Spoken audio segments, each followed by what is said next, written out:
एक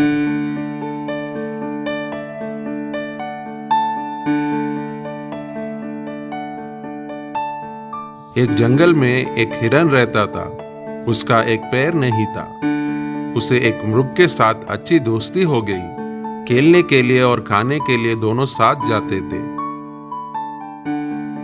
उस जंगल में बहुत तरह के जानवर रहते थे। सभी एक दूसरे से अच्छी तरह मिलजुल कर रहते थे। दोस्त, मुझे इस नदी में तैरने का मन कर रहा है। मुझे तुम्हारी तरह दौड़कर, उछलकर खेलने का मन कर रहा है, लेकिन क्या करें, भगवान ने मुझे एक विकलांग की तरह पैदा किया। दोस्त, तुम ऐसा उदास मत रहो। बड़ों ने कहा है हमें अपनी कमियों को देखकर मायूस नहीं होना चाहिए। तो तुम मुझे तैरना सिखाओगे?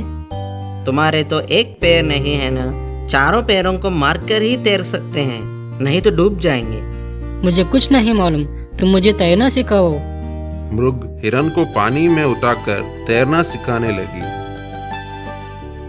लेकिन हिरन तैर नहीं सकी और पानी में डूब गई। तुरंत मृग ने हिरन को बचा लिया। देखा क्या हुआ? जो काम तुमसे नहीं होता तुम वही करना चाहते हो। अगर मैं वहाँ नहीं रहता तो तुम मर चुके होते। तुम ठीक कह रहे हो दोस्त, मुझे क्षमा कर दो। हिरन को देखकर जंगल में कुछ जानवर, सांप, गिद्धड़, शेर, बाज वगैरह उसकी मजाक उड़ाते थे। लंगड़े हिरन, लंगड़े हिरन। तुम्हें हमारी तरह अकड़ से पैदा होने चाहिए, ना कि लंगड़ों की तरह। ऐसे विकलांग लोग माता पिता के ऊपर बोझ होते हैं। लंगड़े, हे लंगड़े। उन जानवरों को इस तरह चिढ़ाने से हिरन को बहुत दुख हुआ और रोने लगा। रोते रोते वही बैठ गई। तुरंत जाकर अपनी माँ को बताया।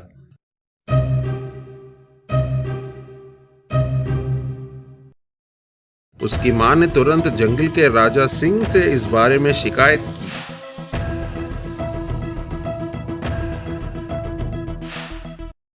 दूसरे दिन सिंह ने एक सभा का आयोजन किया।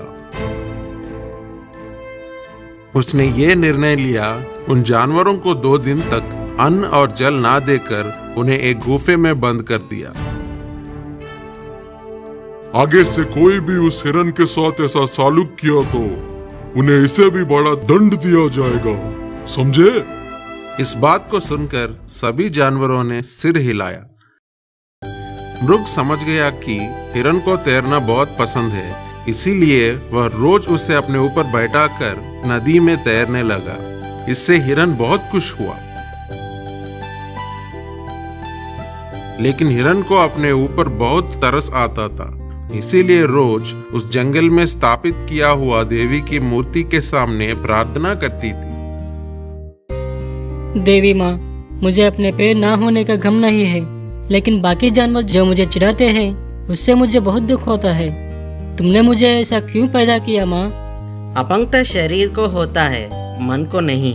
तुम्हारा मन बहुत साफ है और तुम्हारा व्यक्तित्व बहुत बड़ा है। शत्रु को भी तुम प्यार करते हो। इस जन्म के लिए तुम्हें और क्या चाहिए?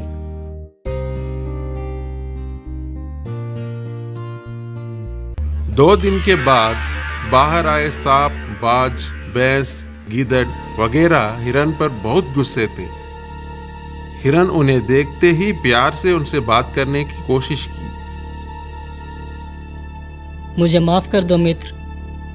जानवरों ने उसे अनसुनी कर वहां से चले गए।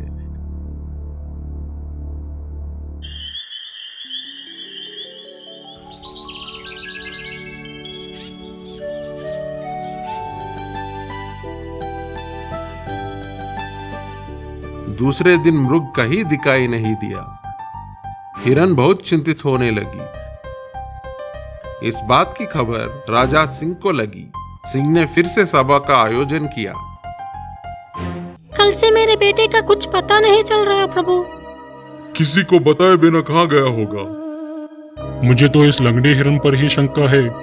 इन लंगड़े और अंधों पर विश्वास नहीं करना चाहिए। उस पर विश्वास मत कीजिए महाराज। उस लंगड़े हिरन से पूछताछ कीजिए, जरूर सच कहा पता चलेगा। हाँ, उसे मार पड़ने से सब कुछ बता देगी। हिरन को पता चल गया कि वो जानवर पुरानी बातों को मन में रखकर उसके ऊपर ऐसी शिकायत कर रही है। फिर भी वो चुप बैठी रही। हाँ, जैसा कि वो लोग कह रहे हैं, तुम दोनों में बहुत अच्छी दोस्ती है। तुम दोनों साथ ही घूमते थे। तुम्हें बताए बिना मृग कहीं नहीं गया होगा। बताओ, मृग कहाँ गया? मुझे कुछ नहीं मालूम। आपको जितना मालूम है मुझे भी उतना ही मालूम है। कल से मैं भी उसे ढूंढ रही हूँ। उसने मृग के साथ जरूर कुछ किया होगा। तुम दोनों में अच्छी दोस्ती थी, इसीलिए तुम पर शंका कर पड़ रहा है। तुम्हें बताए बिना वह मृग कहीं नहीं जाएगा। मुझे कुछ नहीं मालूम प्रभु, आप मेरे ऊपर विश्वास कीजिए। मुझे 2 दिन के लिए मोहलत दीजिए। मुझे पूरे जंगल में उसे ढूंढ कर लाऊंगा। अगर मैं नहीं ला पाते तो आप मुझे दंड दीजिए। ठीक है, तुम्हें 2 दिन का समय दिया जाता है। अगर मृग ना मिला तो तुम्हें दंड दिया जाएगा। समझ में आया? तुम जितना भी ढूंढ लो वहां मृग नहीं मिलेगा, क्योंकि वो मेरे कब्जे में है। उस गुफा में उसे अन्न जल नहीं मिलेगा, जिससे वो 2 दिन में मर जाएगा। जिससे हिरन को दोषी बनाकर मरण दंड दिलाऊंगा। हिरन से पीछा छूट जाएंगे।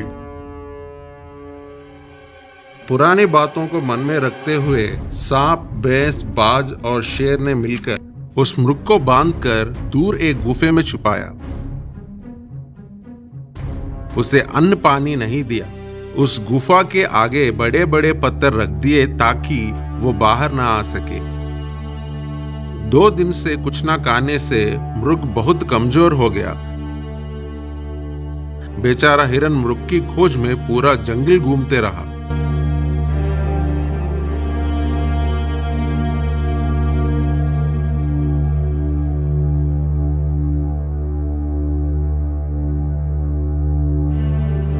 पूरे दिन लंगड़ाते हुए जंगल का कोना कोना चांद मारा।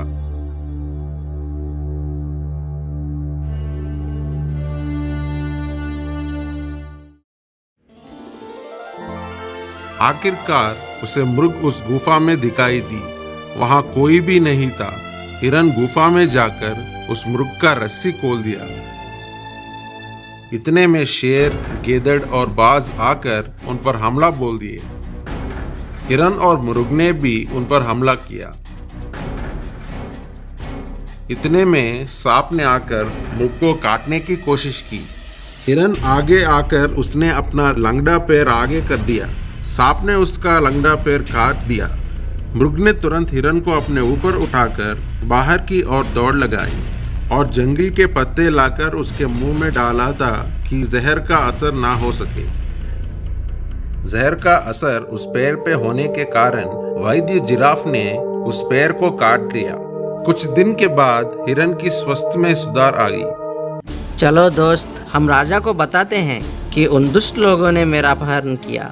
उनको सजा मिलने से ही वो सुधरेंगे। मित्र, शांत हो जाओ। उन लोगों ने गलती से जो किया सो किया। इस बार हम उन्हें क्षमा कर देते हैं। इस बात को यहीं पर भूल जाते हैं। सांप, बिदड़, शेर, भैंस और चील दूर से छुपकर उनकी बातों को सुन रहे थे। उन्होंने मुझे 2 दिन तक कैद किया और खाने के लिए भी नहीं दिया। इतना ही नहीं, उसका दोष तुम पे दिया। तुमको मालूम है? ये सच है कि उन्होंने गलती की है। इस बार उन्हें माफ कर देते हैं। अच्छाई के भी हद होती है दोस्त। हमारी अच्छाई उन्हें बेवकूफ़ी नजर आ रही है। मुझे बचाने के लिए तुमने अपना आधा पैर भी गवा दिया। इतने में जो जानवर छुपकर उनके बातों के सुन रहे थे आकर दोनों के पैर पर गिर पड़े। हमें माफ कर दीजिए, हमसे गलती हो गई है। इतना सब कुछ होते हुए भी आप लोगों ने महाराजा की शिकायत नहीं की। आपकी अच्छाई के लिए आप दोनों को प्रणाम करता हूँ। उस दिन से सब मिलजुल कर रहने लगे। मृग ने राजा से कहा कि वह गलती से रास्ता भूलकर दूसरे जंगल में चले गई थी। कुछ दिनों में चमत्कार हुआ और हिरन का पैर वापस लौट आया। हिरन बहुत खुश हुई और देवी माता की शुक्रिया अदा की। हिरन चारों पैरों से खुशी खुशी उछलते कूदते जिंदगी बिताने लगी। आपने देखा किस तरह से हिरन ने अपनी अच्छाई से शत्रु को भी मित्र बना लिया।